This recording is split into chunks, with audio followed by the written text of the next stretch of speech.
तो देखिए स्टार्ट करते हैं टाइम एंड वर्क। तो इसमें देखिए फर्स्ट कॉन्सेप्ट है, मान लीजिए कोई पर्सन है A, complete complete a work in, मान लीजिए 8 डेज में ये कोई काम कंप्लीट कर लेता है। कोई पर्सन ए है जो किसी काम को 8 डेज में कंप्लीट कर लेता है। तो यहां से अगर आपसे पूछा जाए कि 1 डे वर्क ऑफ ए बताइए कितना होगा, तो 1 डे वर्क ऑफ ए अगर यहां से पूछे तो क्या हो जाएगा, ये 8 दिन में पूरा काम कंप्लीट करता है, तो एक दिन में कितना काम करेगा 1/8, इतना काम ये एक दिन में कंप्लीट कर लेगा। तो ये जो एक दिन में काम जितना कंप्लीट करता है उसको हम लोग क्या बोलते हैं, इफिशियंसी ऑफ ए। तो ये क्या हो जाएगा, इसको हम लोग बोलेंगे efficiency of A, efficiency of A, यानी कि एक दिन में जो ए पर्सन है कोई, वो कितना काम कर रहा है वो कहलाएगा इफिशियंसी ऑफ ए। इफिशियंसी का मतलब हुआ उसका काम करने का क्षमता, कि एक दिन वो कितना काम कर पा रहा है।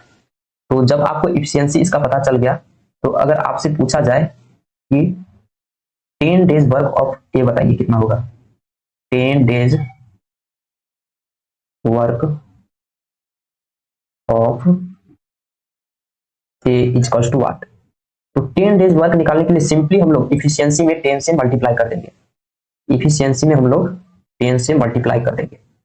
तो इसको अगर आप जनरल फॉर्म में लिखेंगे तो n days work of, n days work of A अगर लिखना चाहे तो ये क्या हो जाएगा, efficiency, efficiency into n, efficiency में n से मल्टीप्लाई कर देंगे तो वहां से n डेज वर्क निकल के आ जाएगा। n के जगह पे आप कुछ भी पुट करेंगे, यानी कि आपसे कितने भी डेज का वर्क पूछा जाए, तो मान लीजिए 10 डेज का पूछेगा तो 10 से मल्टीप्लाई कर देंगे इफिशियंसी में, 7 डेज का पूछेगा तो 7 से मल्टीप्लाई कर देंगे इफिशियंसी में। तो इस तरह से आप जितने डेज का वर्क आपसे पूछा जाएगा वो आप इजिली यहां से कैलकुलेट कर पाएंगे। तो ये काफी बेसिक सा कॉन्सेप्ट है इफिशियंसी का, ये पूरे चैप्टर का बेस है, इसी से सारा क्वेश्चन सॉल्व होगा। तो अब चलिए नेक्स्ट कॉन्सेप्ट देखते हैं इसमें।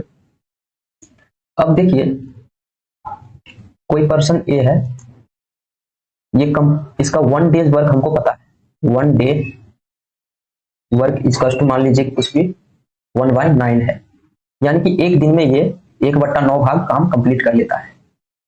तो ये 1 डे वर्क को हम लोग क्या बोलते हैं, इसका इफिशियंसी भी बोलते हैं। ये क्या है, इफिशियंसी ऑफ ए है।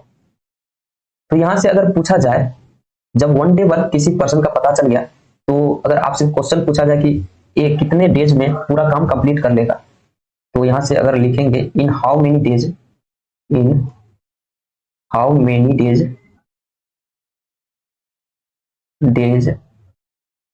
A complete the work, complete the work. तो ये क्या हो जाएगा, जब आपको 1 डे वर्क पता चल जाए, तो अगर आपसे क्वेश्चन पूछा जाए in how many days A complete the work, तो इसका आंसर हो जाएगा 1 अपॉन इफिशियंसी, यानी कि 1 डे वर्क जितना है उसको आप पलट दीजिए सिंपली। तो 1/9 को हम लोग पलट देंगे, कितना आ गया 9 आ गया, इसका आंसर यही हो गया 9। तो यही दो कंसेप्ट है जो इस पूरे चैप्टर में आगे यूज में आएगा। तो चलिए इस कॉन्सेप्ट से रिलेटेड हम लोग कुछ एग्जाम्पल करते हैं, वहां से आपको और भी इसका कॉन्सेप्ट क्लियर हो जाएगा। तो एक एग्जाम्पल देखिए, ये किसी काम को करता है 10 दिन में, और बी किसी काम को, बी उसी काम को यानी कि सेम काम को करता है 15 डेज में। तो यहां से आपसे पूछा जाए ए और बी दोनों मिला के, ए प्लस बी, यानी कि ए और बी दोनों मिलके इस काम को कितने डेज में कंप्लीट करेगा।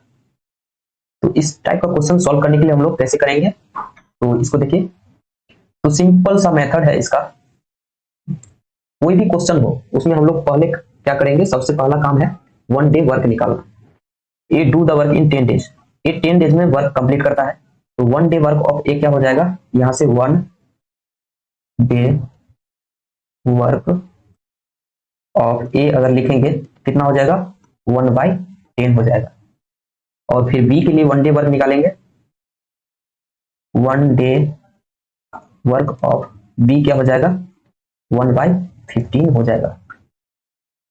तो हमको निकालना है ए प्लस बी का कि कितने डेज में कंप्लीट करेगा। तो 1 day work of A plus B हमको निकालना पड़ेगा सबसे पहले। तो 1 day work of A plus B क्या हो जाएगा, ए का 1 डे वर्क आपको पता चल गया, बी का 1 डे वर्क पता चल गया। तो ये क्या हो जाएगा, सिंपली दोनों को ऐड कर दीजिए, 1/10 प्लस 1/15 कर देंगे। तो यहां से कितना हो गया, ये देखिए 30 हो गया नीचे, और ये 3 और प्लस 2 आ गया 1/6, यानी कि 1 day work of A plus B आपको मिल गया। तो जब किसी भी पर्सन का आपको 1 डे वर्क मिल जाता है तो यहां से हम लोग लिख सकते हैं, अभी कॉन्सेप्ट कर रहे हैं। तो ए प्लस बी यानी कि ए और बी दोनों मिलके कंप्लीट द वर्क इन, क्या हो जाएगा, 1 डे वर्क इसका पता चल गया 1/6 है, सिंपली इसको पलट दीजिए। तो 1/6 को पलट देंगे तो कितना हो गया, 6 डेज। यही हो गया आंसर। तो देखें कि कैसे हम लोग इस क्वेश्चन को सॉल्व किए। तो इसी मेथड से आपको हर क्वेश्चन को अप्रोच करना है कि पहले आपको 1 डे वर्क निकालना है, और फिर हम लोग से जो क्वेश्चन में पूछा जाएगा उसके हिसाब से क्वेश्चन को सॉल्व करेंगे।